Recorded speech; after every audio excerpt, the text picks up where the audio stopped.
আচ্ছা, যদি এমন হতো 10 থেকে 12,000 টাকা বাজেট সেগমেন্টের মধ্যে কোনো কোম্পানি সুপার অ্যামোলেড ডিসপ্লে, 90 হার্জের রিফ্রেশ রেট, সাথে থাকবে 108 মেগাপিক্সেলের ক্যামেরা এবং স্ন্যাপড্রাগনের এসওসি, কেমন হতো? ভেবেই আপনার মনের মধ্যে লাড্ডু ফুটছে, তাই না? যে 10 থেকে 12,000 টাকা বাজেটের মধ্যে এত কিছু। হ্যাঁ, যদিও এই দিনটা এখনো আসেনি, তবে আসতেও খুব বেশি দেরি নাই বলে আমার মনে হয়। কেননা টেকনো কোম্পানি 2022 সালে দাঁড়িয়ে টেকনোর স্পার্ক 8C নামক এই ডিভাইসটির মধ্যে যা যা দিচ্ছে তা দেখলে আপনার চোখ কপালে উঠবে। তাই সম্পূর্ণ ভিডিওটি দেখলে এই সম্পূর্ণ রিভিউ এবং অল ওভার পারফরমেন্স সম্বন্ধে আপনি জানতে পারবেন। তাই সম্পূর্ণ ভিডিওটি স্কিপ না করে দেখতে থাকুন আর জানতে থাকুন। সম্পূর্ণ ভিডিও জুড়ে আমি আছি Biplab and you are watching tech some minute. Let's begin.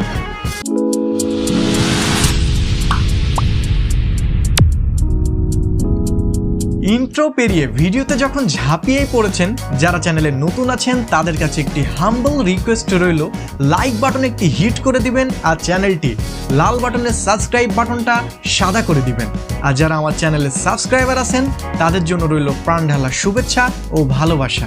তো চলুন দেরি না করে শুরু করা যাক টেকনো স্পার্ক 8C এর ইন ডেপথ রিভিউ। শুরুতেই বলতে হয়, গ্লাস ফন্ট, প্লাস্টিক ফ্রেম এবং প্লাস্টিক ব্যাকের এই ডিভাইসটির অলমোস্ট পার্টটাই প্লাস্টিক বা পলিকার্বনেট ফাইবারের তৈরি।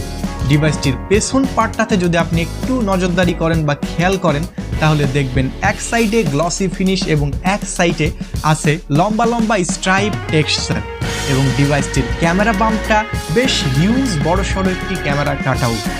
এই ডিভাইসটির থিকনেস রাখা হয়েছে 9mm এবং ওয়েটটা আনস্পেসিফাইড। যদিও থিকনেসের কথা শুনলেই অনেকেই ওয়েটটা মাথার মধ্যে নিয়ে আসতে পারে। 9mm থিকনেস, তার মানে অ্যাভোভ 190 অর 200 গ্রাম ওয়েট হবে। আর এটাই তো স্বাভাবিক, তাই না? একটি এন্ট্রি বাজেট সেগমেন্টের ফোন থেকে আর কত কিছুই আশা করা যায়। এখন কথা বলা যাক ডিভাইসটির ডিসপ্লে সেকশন নিয়ে, যেখানেই আছে বিস্ময়কর এক তথ্য।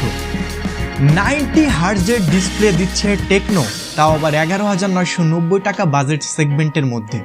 6.6 ইঞ্চেস 90 হার্জের ডিসপ্লে আছে টেকনো স্পার্ক 8C-তে। কি বিস্মিত হলেন, তাই তো? বিস্মিত হলেও এটাই সত্য, কারণ টেকনো কোম্পানি ফার্স্ট এই প্রথম 90 হার্জের ডিসপ্লে দিচ্ছে 11,990 টাকাতে। ভিডিওটা সম্পূর্ণ দেখতে থাকুন, আরও অনেক কিছুই বিস্ময়কর তথ্য জানতে পারবেন।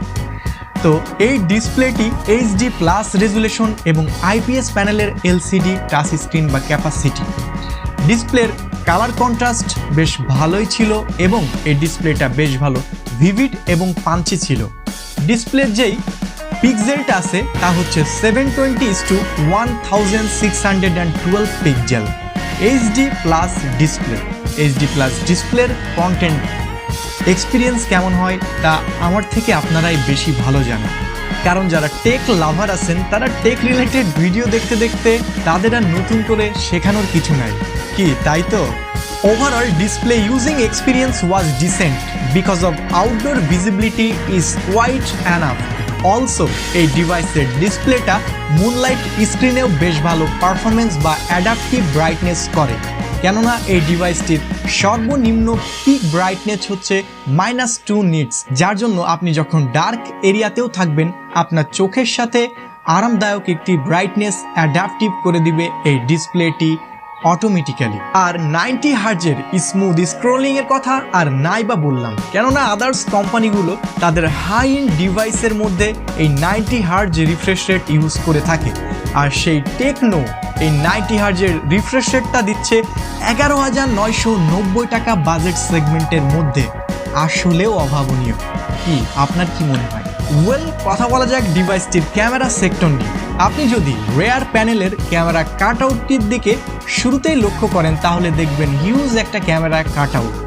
জানি না কেন এত বড় ক্যামেরা কাটআউট দেওয়া হয়েছে, আবার এর মধ্যেই দেওয়া হয়েছে একটি রেয়ার মাউন্টেড ফিঙ্গারপ্রিন্ট স্ক্যানার। ডিভাইসটির ক্যামেরাটা শুরুতেই দেখলে আপনার কাছে মনে হতে পারে 3টি অথবা 4টি ক্যামেরা। অ্যাকচুয়ালি তা না, ডিভাইসটিতে রয়েছে 2টি ক্যামেরা এবং 2টি ফ্ল্যাশ, যার মধ্যে ক্যামেরা সেক্টরে আসলে 13 মেগাপিক্সেলের একটি প্রাইমারি ক্যামেরা থাকবে, যার অ্যাপারচার হিসেবে থাকবে f1.8 অ্যাপারচার এবং থাকবে 27mm ওয়াইড লেন্স। ডিভাইসটিতে সেকেন্ডারি একটি ক্যামেরা হিসেবে থাকবে QVGA একটি ডেপথ সেন্সর। ডিভাইসটির ক্যামেরা পারফরমেন্সের কথা যদি বলি তাহলে 11,990 টাকার একটি ফোন থেকে আপনি যেমনটা ক্যামেরা পারফরমেন্স আশা করেন ঠিক তেমনটাই পারফরমেন্স পাবেন। আর এমনিতেও ক্যামেরা সেক্টরে টেকনো বেশ ভালো ইমপ্রুভ করেছে পূর্বের তুলনাতে, কেননা তারা এখন তাদের ক্যামেরা UI এর মধ্যে ইউজ করছে AI অ্যালগোরিদম। ডিভাইসটির রেয়ার ক্যামেরা দিয়ে তোলা ছবিগুলো বেশ ভালো কালার স্যাচুরেট ছিল। ডিভাইসটির ক্যামেরার কালার কন্ট্রাস্ট এবং ডায়নামিক রেঞ্জটাও ছিল ঠিকঠাক, এবং আপনি যখন এর পোর্ট্রেট মুড দিয়ে ছবি তুলবেন QVGA লেন্স থাকা সত্ত্বেও বেশ ভালো এডজ ডিটেকশন দিবে আপনাকে, কারণ এই ডিভাইসটিতে ইউজ করা হয়েছে AI অ্যালগোরিদম বা AI ক্যামেরা। এখন যদি রেয়ার ক্যামেরা থেকে সেলফি শুটারে সুইচ করি তাহলে এখানে রয়েছে 8 মেগাপিক্সেলের একটি সেলফি শুটার। এই সেলফি শুটারটা আপনাকে একটু ডিসঅ্যাপয়েন্টেড করতে পারে। কেন বলছি? কারণ এখানে AI অ্যালগোরিদম থাকা সত্ত্বেও আপনি যখন সেলফি ক্যামেরা দিয়ে ছবি তুলবেন তখন আপনার ফেসটা একটু স্মুথ করে দিবে, এক কথায় ফেসটাকে একটু গ্লো গ্লো ভাব করে দিবে। কারণ এই বাজেট সেগমেন্টে যারা মেন কনজিউমার বা মেন টার্গেটেড কনজিউমার থাকে তাদের মূল চাহিদা থাকে সেলফি ক্যামেরাটা তাদেরকে একটু উজ্জ্বল, ব্রাইট এবং সুন্দরী সুন্দরী ভাব এনে দিবে, এই আর কি। অনেকক্ষণই তো বডি পার্ট নিয়ে কথা বললাম, এবার না হয় কথা বলা যাক ডিভাইসটির ব্রেন নিয়ে। That's mean chipset. হ্যাঁ, আপনি ঠিকই ধরেছিলেন। চিপসেট হিসেবে ডিভাইসটিতে রয়েছে UniSoC T606 এর একটি চিপসেট। এই জায়গাটাতেই আপনি আমি সবাই হতাশ বা ডিসঅ্যাপয়েন্টেড। কেন বলছি? কারণ কোম্পানিগুলো কোথাও না কোথাও তো কস্ট কাটিং করবেই, তাই না? এই জায়গাটাতেই কোম্পানি কস্ট কাটিং করেছে। 90 হার্জের ডিসপ্লে দিয়েছে, ভালো ক্যামেরা দিয়েছে, এই জন্যই কস্ট কাটিংটা করেছে চিপসেটের জায়গাতেই। তবুও UniSoC T606 একেবারে খারাপ চিপসেট আমি তা বলছি না। এটা থেকে আপনি ডিসেন্ট পারফরমেন্স পাবেন, ডে টু ডে লাইফের মাল্টিটাস্কিংয়েও বেশ ভালো পারফরমেন্স পাওয়া যাবে। তবে আপনি যদি একজন হেভি গেমার হয়ে থাকেন অথবা খুব বেশি হেভি মাল্টিটাস্কার হয়ে থাকেন তাহলে এই ডিভাইসটি আপনার জন্য না। এই ডিভাইসটিতে আরও একটি উইক কর্নার রয়েছে, আর তা হচ্ছে এখানে ইউজ করা আছে আউট অফ দ্য বক্স হিসেবে অ্যান্ড্রয়েড 11-এর গো এডিশন, বা এক কথায় অ্যান্ড্রয়েড 11-এর লাইট ভার্সন, যেখানে আপনি কোনো কিছুই ভারী অ্যাপস চালাতে পারবেন না। এখানে শুধুমাত্র ফেসবুক লাইট, মেসেঞ্জার লাইট, এক কথায় লাইট যে অ্যাপসগুলো আছে সেগুলোই আপনি ইউজ করতে পারবেন। বেশি ভারী অ্যাপস চাপিয়ে দিলে তখন আবার মাজা ভেঙে পড়বে। তো এই ছিল টেকনো স্পার্ক 8C এর খুঁটিনাটি আলোচনা। বাংলাদেশের বাজারে 11,990 টাকাতে পাওয়া যাবে টেকনো স্পার্ক 8C এর 664 ভেরিয়েন্টটা। কি আশ্চর্য হচ্ছেন, তাই তো? আচ্ছা, বিষয়টা আমি ভেঙে বলি। এখানে স্টক র্যাম হিসেবে রয়েছে 3GB আর ভার্চুয়াল র্যাম রয়েছে 3GB।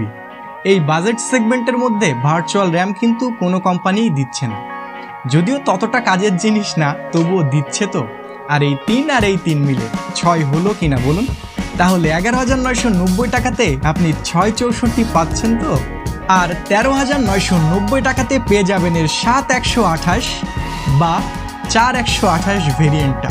তো এই ছিল টেকনো স্পার্ক 8C সম্বন্ধে। এখন আপনি যদি আমাকে কোশ্চেন্স করেন যে ভাই 11,990 টাকা অথবা 13,990 টাকাতে টেকনো স্পার্ক 8C নেওয়াটা অ্যাপ্রোপ্রিয়েট হবে কিনা বা রাইট ডিসিশন হবে কিনা, তাহলে আমি এক কথায় উত্তর দিব, অবশ্যই আপনি চোখ বন্ধ করে নিয়ে নিন।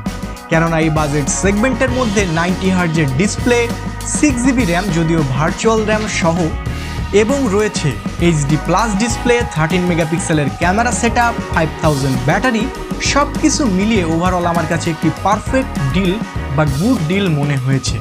তাই নিতে পারেন 11,990 অথবা 13,990 টাকাতে টেকনো স্পার্ক 8Cর যে কোনো একটি ডিভাইস।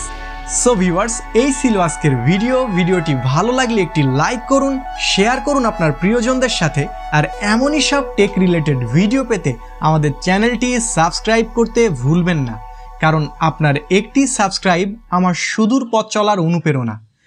পরবর্তী ভিডিও না আসা পর্যন্ত ততক্ষণ সুস্থ থাকুন, ভালো থাকুন, আল্লাহ হাফেজ।